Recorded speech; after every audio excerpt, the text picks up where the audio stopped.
Hello Nidorinas and Nidorinos, it is KingNido here and welcome to Fortree City where the Flying type Tempests are hosting the Normal type Goldenrod Aces, and if the Fortree Tempests can get a clean sweep here today, they will move themselves into the first place on the leaderboard, whereas the Normal types are just trying to get themselves away from the Twisted Spoon position. So let us know in the comments below who you think will win. Will it be the Flying types? Will it be the Normal types? Let's go! 3, 2, 1, go! Now, in fact, the Goldenrod Aces could still make a Leaders 8 position as they start out with Oinkalone and Slacking. It will be Iron Jugulus and Decidueye starting out for the Fortree Tempest. And Decidueye, as the terrestrial Pokemon, will take on that flying typing, and it has had a great showing this season as the terrestrial Pokemon for the Fortree Tempest. We'll see if it can continue that here today, as Slacking will have to contend with that Truant ability. And we get the Chloroblast starting things off from Iron Jugulus onto Oinkalone. A fantastic hit, but there is massive recoil damage from that, as Slacking with the close combat onto Decidueye, not very effective, but gets a great hit there. It does lower the defense and special defense of Slacking in the process, though, as Oinkalone follows it up with the X Scissor onto Iron Jugulus, capitalizing on that part Dark typing, and we get the Psy Shield Bash from Decidueye onto Oinkalone. Oinkalone holds on and Decidueye gets the defense boost, but it also catches that lingering aroma ability from Oinkalone as well being transferred to it.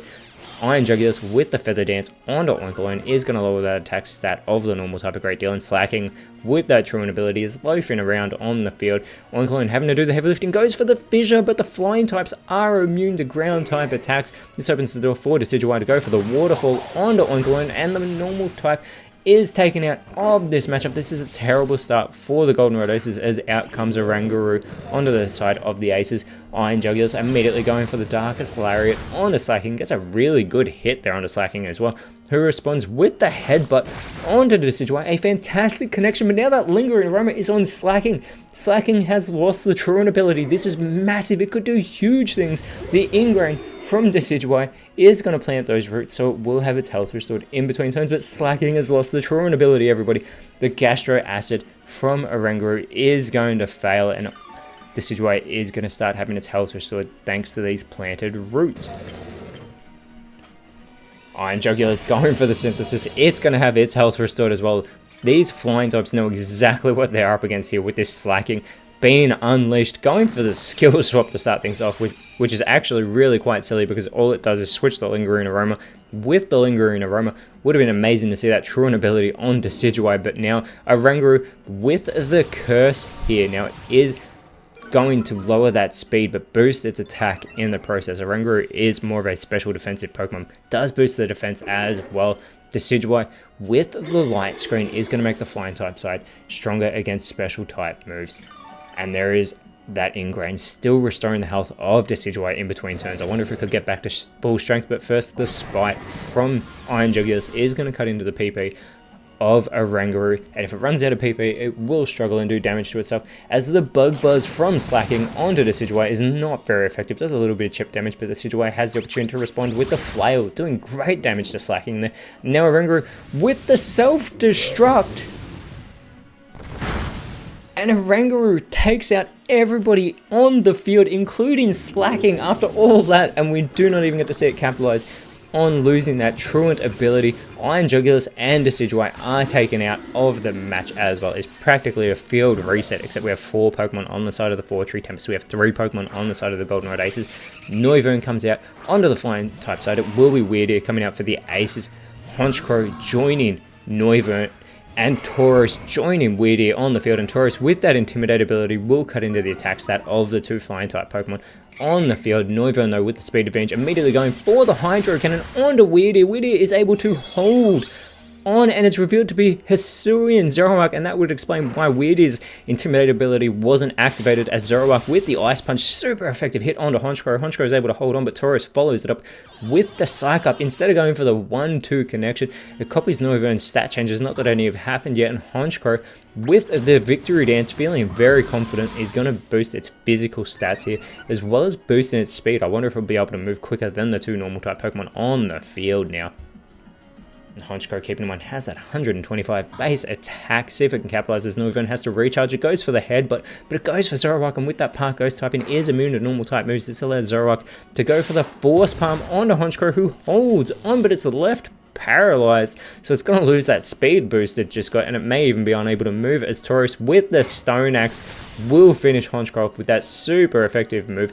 Honchkrow is taken out. This levels the playing field at 3 and 3, and it will also put those pointed stones floating on the side of the 4-Tree Tempest, so whoever comes out will take damage, that being Killer Wattrel coming out onto the field, immediately having those pointed stones dig into it, but it does have the speed advantage, and it goes with the Acupressure here, so it is going to give itself a nice boost in its speed, but it's already the quickest Pokemon on the field, as Noivern with the double hit going for Zoroark. Again, it will not affect Zoroark, which opens the opportunity for the Park Ghost type to go for the agility. It is going to get a massive speed boost here.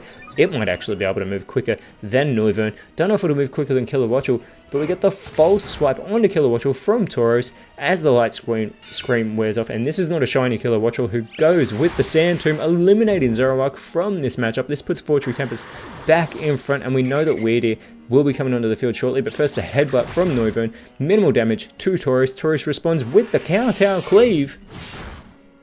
And Killer Wattrel takes a massive damage there as Weirdeer comes out, and this time it does have its Intimidate ability activated because it is the real Weirdeer.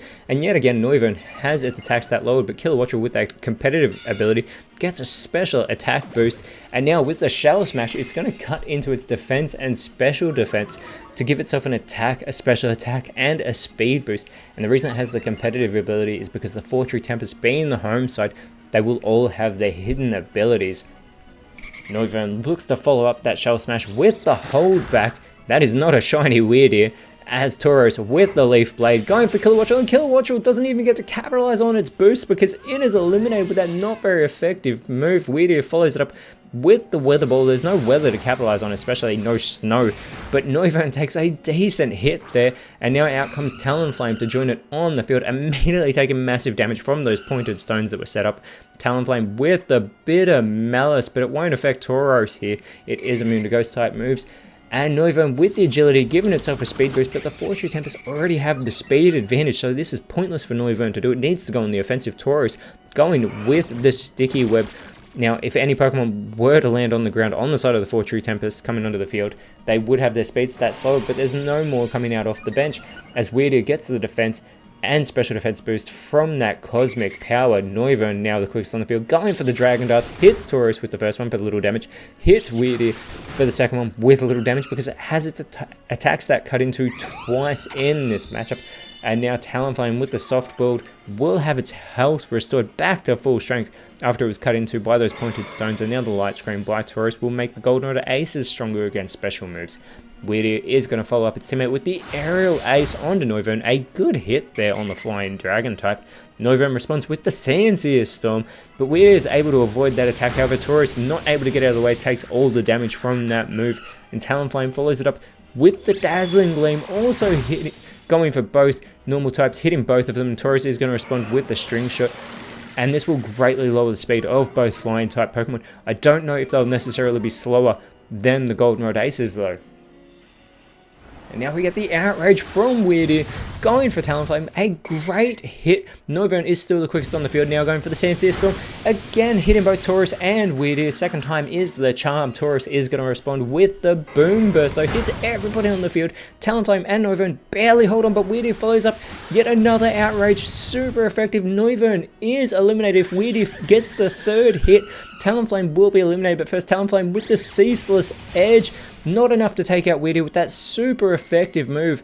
Does leave the spikes on the side of the Goldenrod Aces, but they are unimportant in this matchup now, as the Haze from Tauros will eliminate the stat changes, and this should make Talonflame back to being the quickest on the field. That it does, which allows it to go for the Force Palm onto Weirdeer and prevents it from finishing the Outrage. Talonflame gets the elimination, and now it gets to go for the Clear Smog onto Tauros. Tauros holds on though, as all stat changes yet again are eliminated, so now there's none, and it responds with the Blast Burn. This won't be very effective, but it's effective enough to get the elimination, and the 4-game winning streak of the 4-Tree Tempest has just been ended, with Tauros barely holding on at the end. This is the third game in a row They're the normal types of 1, and this will move them up into 16th place, as the next round they will be taking on the Cortondo Dust Mites, whereas the 4-Tree Tempests stay in 3rd place, and next round they do have a bye before they'll be taking on the Akala Capsules.